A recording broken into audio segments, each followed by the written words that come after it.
am Maxwell Archer in Switzerland. We are here in Geneva at the United Nations today. So, and I met some NGOs that are working. I would like to ask them questions to know exactly what their NGO is all about, what kind of work they do here. So, hello. Hello, good afternoon. Yeah, can you tell us your name and the NGO that you work on?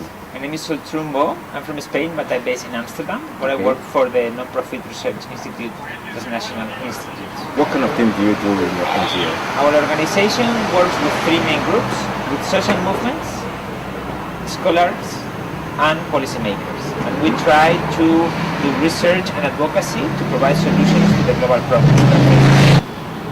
This week, we are negotiating an international treaty that creates obligations for transnational corporations, obligations that will make them respect human rights and to respect ecosystems, because through our work with social movements from all over the world and affected communities by transnational corporations activities, we found that transnational corporations act with impunity and that we need obligations addressed directly to them.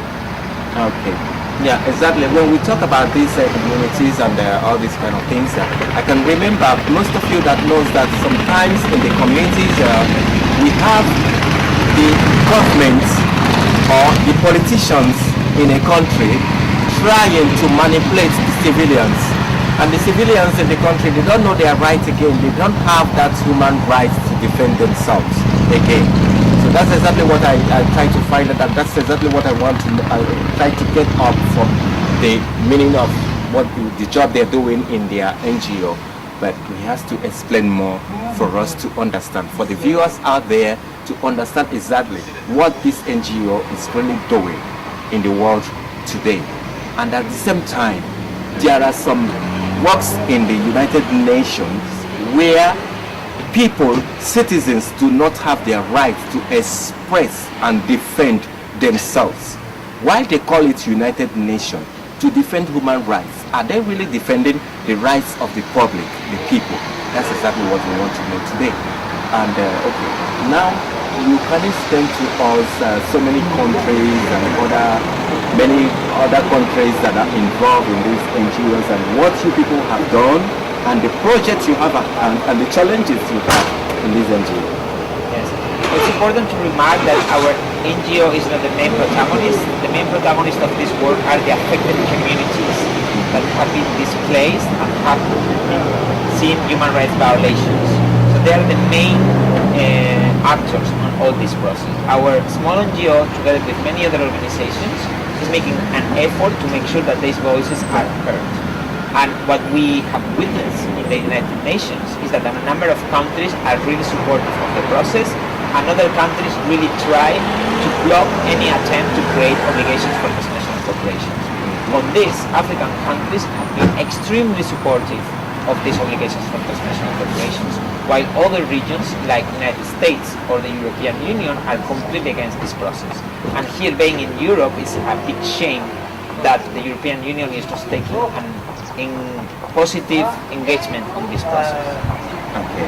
I think what is important to remark is that this is not a process driven by NGOs. That should be very clear. Yeah. This is a process driven by the affected communities, by transnational corporations' activities, and social movements that are organized globally, fighting and struggling against transnational corporations. In this context, however, a small group of NGOs can help or can give up to our part to support these global struggles. For instance, facilitating that these voices from the affected communities are heard at the United Nations. And of course, this needs help for everyone. So we invite everyone to look for a global campaign we are part of, together with many organizations and movements, which is the global campaign to reclaim people's sovereignty, dismantle corporate power, and stop impunity. We invite everyone to look at the website and see how they can support this global movement. Okay, can you tell them the name of your website, please? It's stopcorporateimpunity.org. Okay. All right, thank you so much for today. Thanks to you.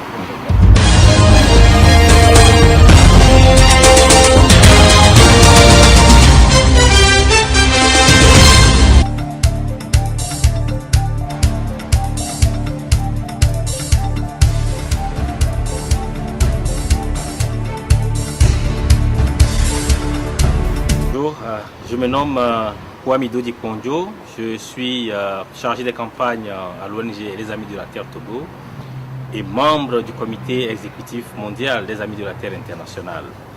Et donc je représente les Amis de la Terre internationale ici à cette session ouverte, la 4e session d'élaboration du traité juridiquement contraignant, ici à Genève, au Palais des Nations.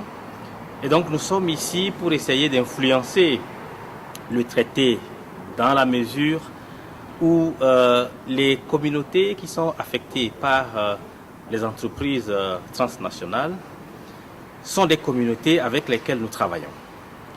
Et le travail que nous faisons est très important dans la mesure où la protection de l'environnement est très importante pour toutes les populations du monde.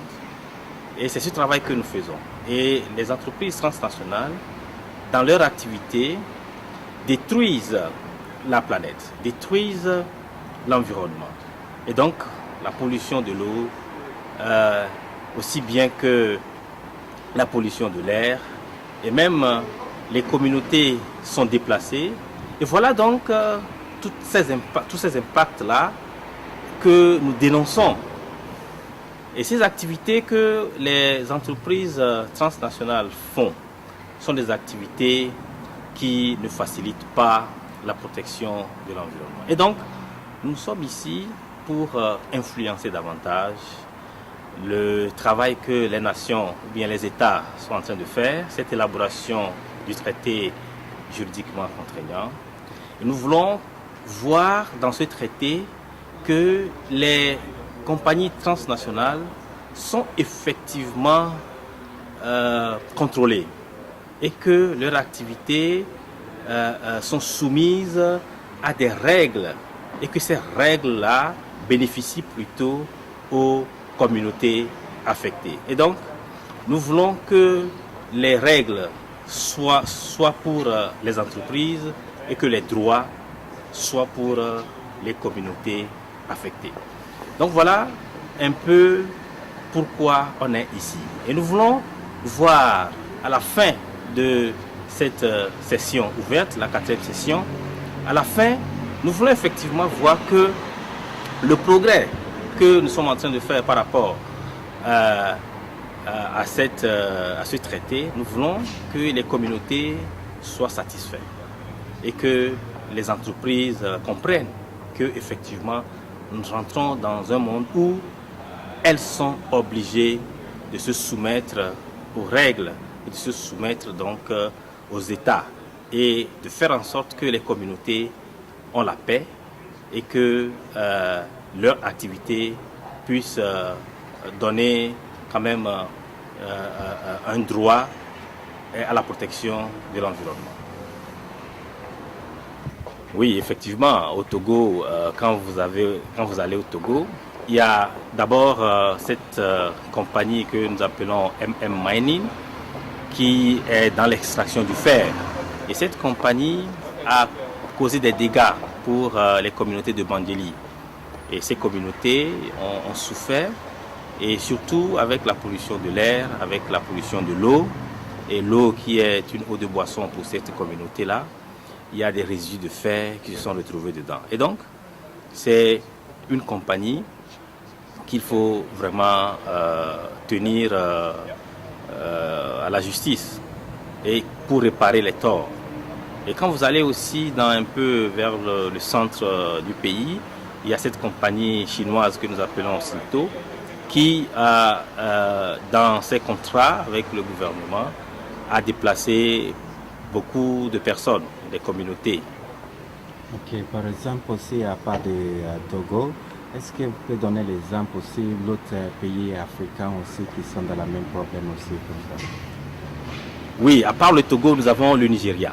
Le Nigeria qui aujourd'hui dans le delta du Niger, la population dans le delta du Niger souffre énormément à cause de l'exploitation du pétrole. Et Shell, qui est une compagnie transnationale, exploite le pétrole dans le delta du Niger. Et quand vous y allez, vous allez voir que toute la biodiversité est détruite. Surtout dans la communauté de Bodo et de Goï, vous allez comprendre que la biodiversité est détruite la rivière est polluée et aussi les populations qui sont des pêcheurs n'arrivent plus à pêcher parce que les poissons sont infectés et ils sont disparus. Donc je crois que ça c'est le cas du Nigeria. Aussi, d'autres cas au niveau du Tchad, par exemple, le pipeline Tchad-Cameroun a fait aussi des victimes. Les populations riveraines de ce pipeline-là a été déplacées. Et je crois que ces déplacements causent des conflits aujourd'hui au niveau du Tchad. Les populations sont déplacées, n'ont plus de terrain à cultiver. Et ça cause beaucoup de problèmes pour ces populations-là. Donc je crois qu'il y a beaucoup d'exemples ici en Afrique. Et comme je l'avais dit, il faudrait que ces pratiques de ces entreprises transnationales-là cessent. Ok, qu'est-ce que vous demandez maintenant au public ou à l'ONU pour faire pour ça?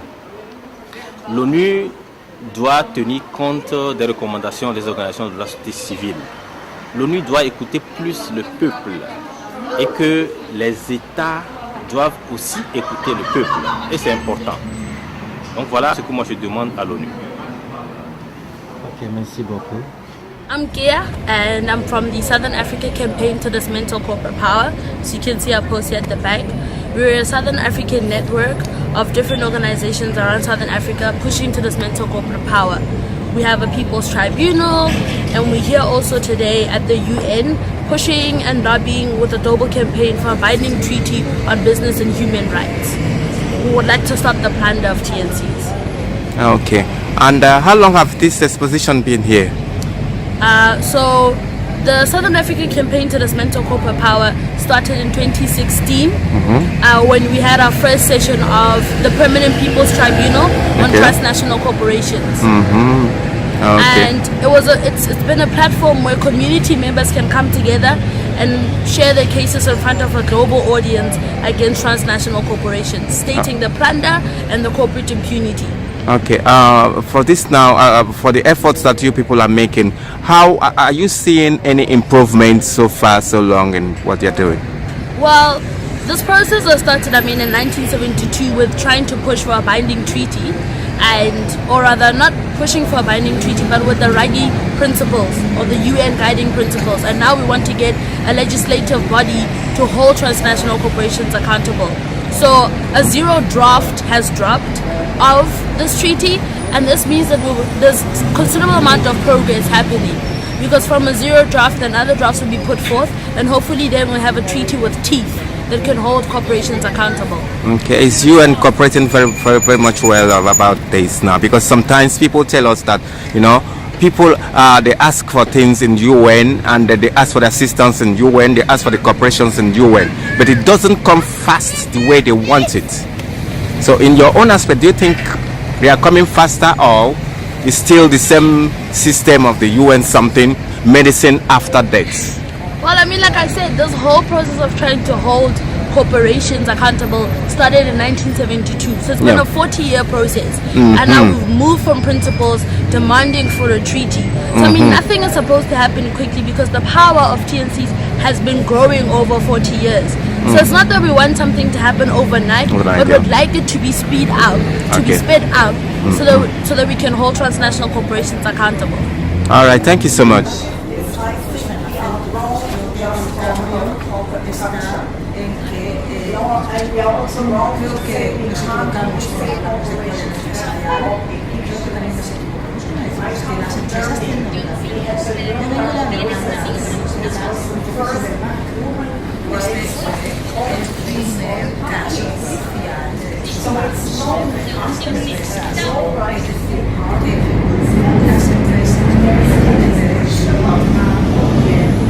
The UN's efforts was undermined by companies such as the United States or países I am concerned that since the public-private partnerships they would have governments what was being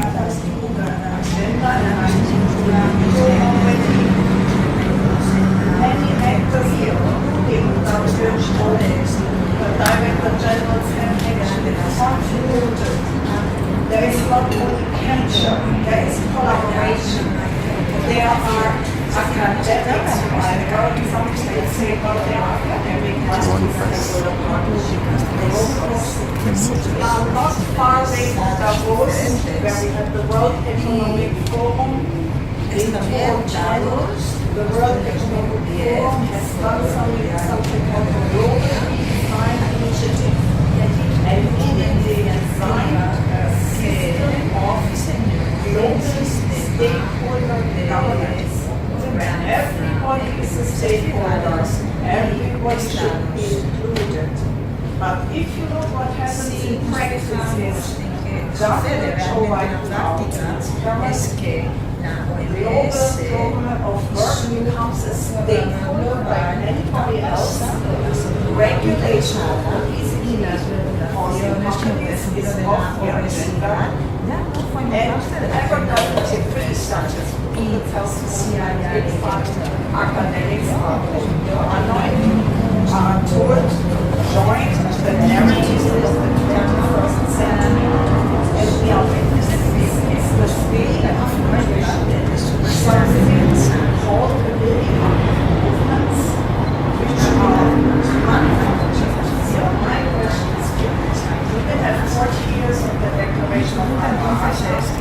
This and the creación de derechos operation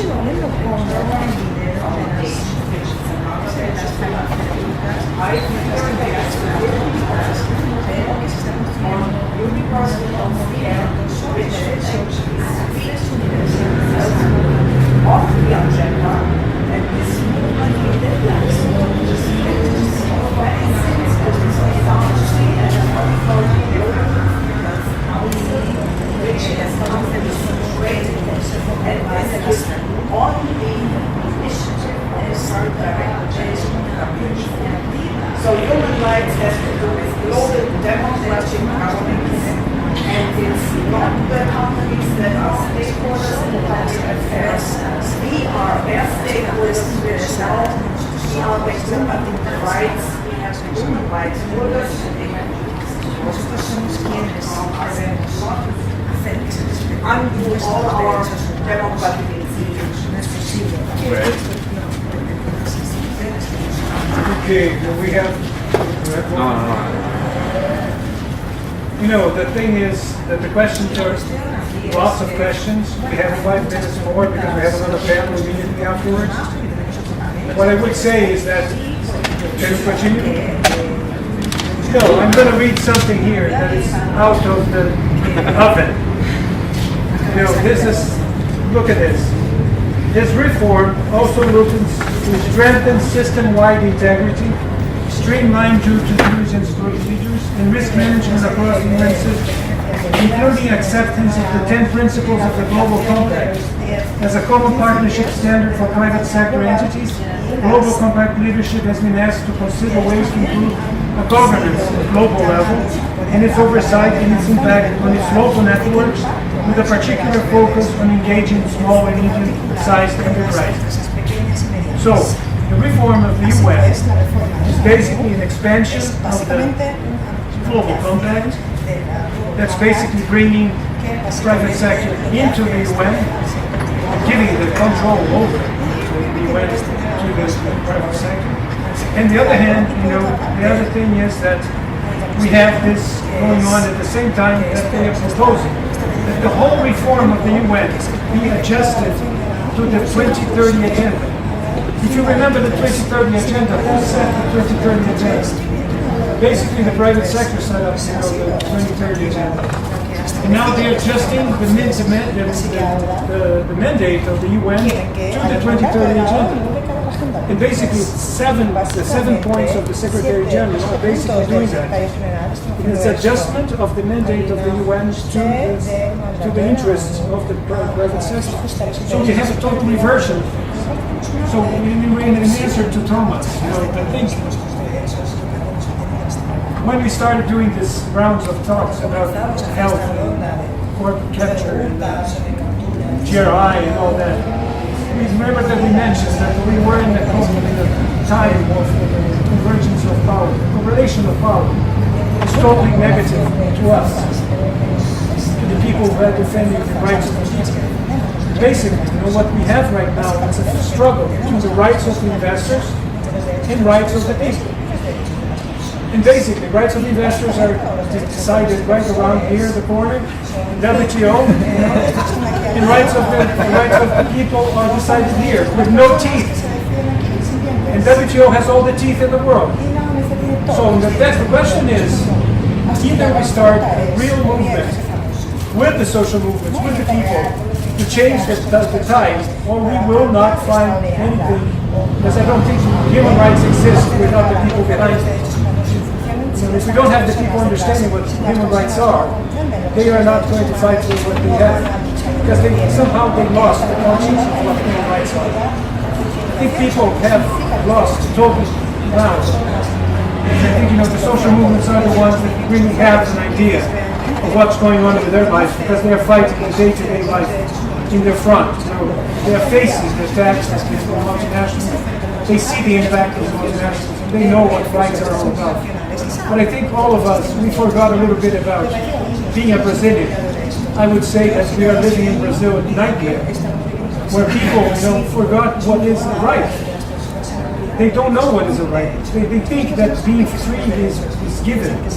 They forgot that this was the result of the struggles of people for years, decades, and millennia. But they think that God, that there's a savior will come out and solve the problem. And I think the saviors are here too.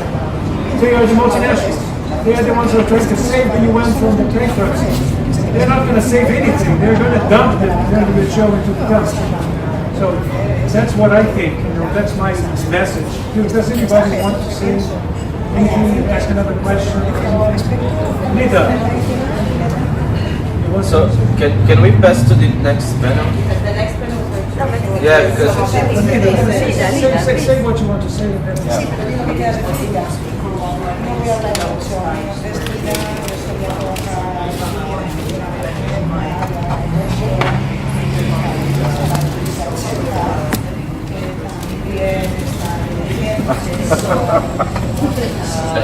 I just want to say we are talking about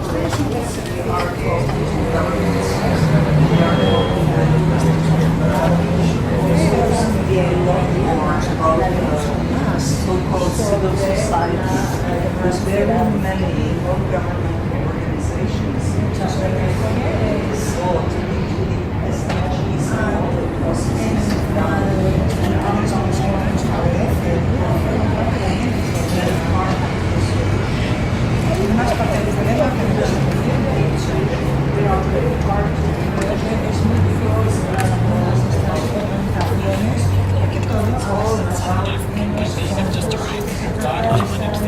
Oh, okay. All right.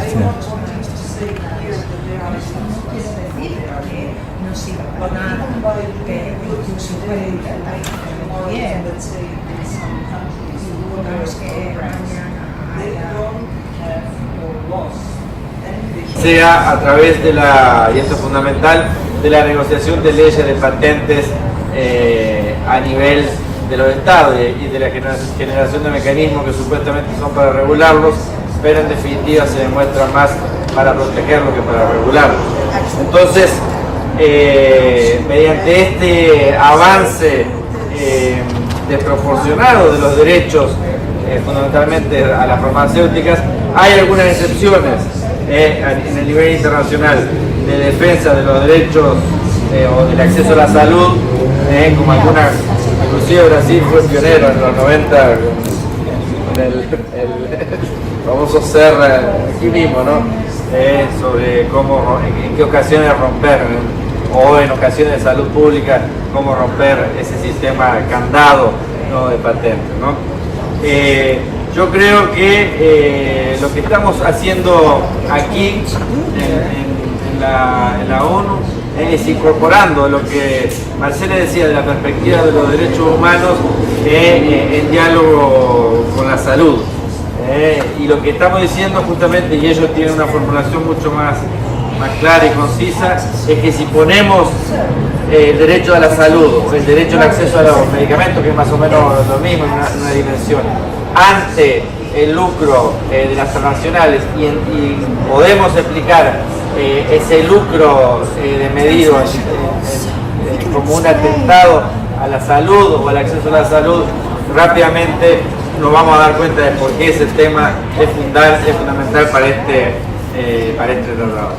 Pero al mismo tiempo, y esto tiene que ver un poco con la respuesta a Tomás, es una forma de balancear o intentar equilibrar el sistema totalmente asimétrico en términos... Esta agenda y también el proceso formal, objetivo que tenemos ahora, que fue decretado, que se ha experimentado, iniciado también. Entonces yo voy a intentar hacer también una ponte, ¿no? Una ligación entre estos procesos, ¿no? Y siendo también objetiva en el sentido de establecer, de puntuar la perspectiva de la salud y la importancia de ese tratado para el acceso a salud, para el derecho a salud.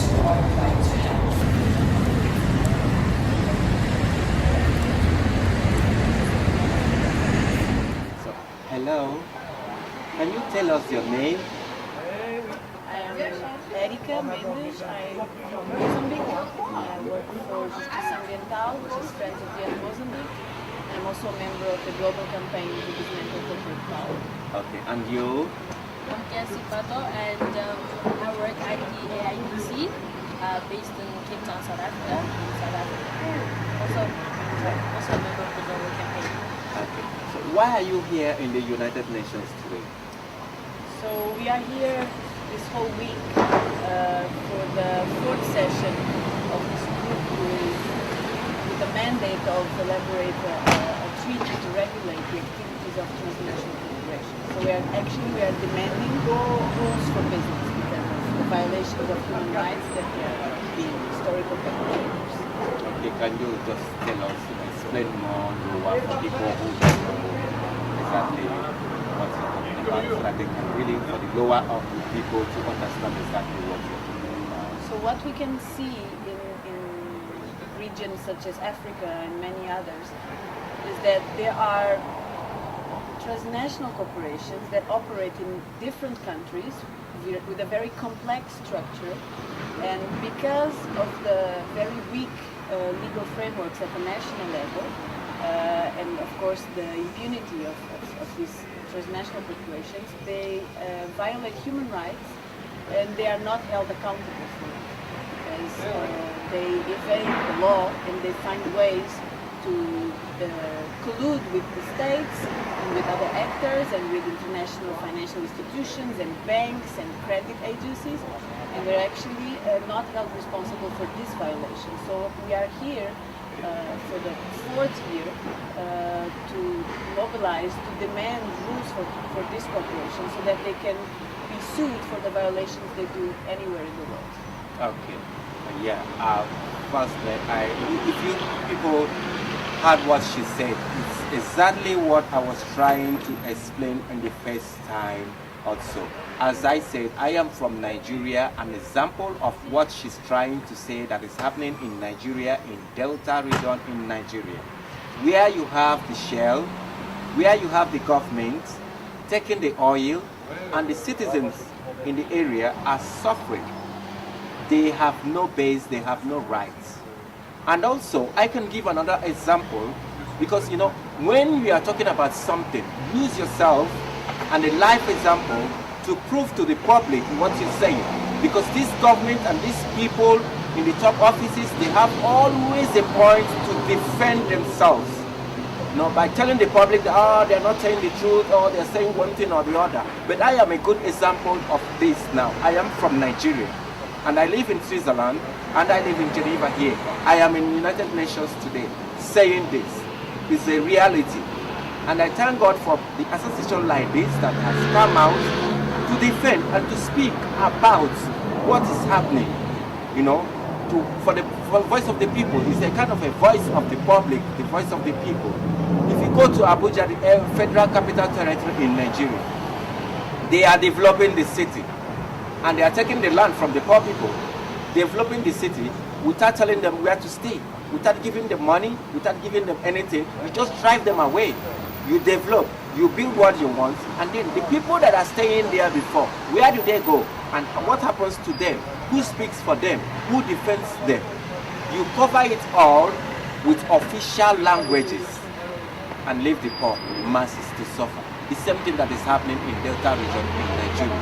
I am speaking of myself as a Nigerian as an example of what they are talking about and what they are doing, the duty of what they are doing. Let's hear from some other person also to tell us more details about this. You don't go off because you have a lot of things to tell us again. Okay, so what have you to say about your association and your own part, what you have been doing? As my colleague Saul said, that we here basically to represent affected communities, the community members that are affected by the actions and activities of transnational corporations. Transnational corporations basically are companies that are operating in several different countries. So when you think about it, it would be the Coca-Colas or the Nikes and so on and so forth. But some of the things that we're fighting against are mining companies or big agricultural companies, if you like, that are coming in and infiltrating from a few specific processes, making sure that small-scale farmers are not able anymore to produce food and sell it in grocery stores. Or these are mining companies that are coming in, promising people employment, and that doesn't ever happen, and just leading to a environment of degradation and pollution.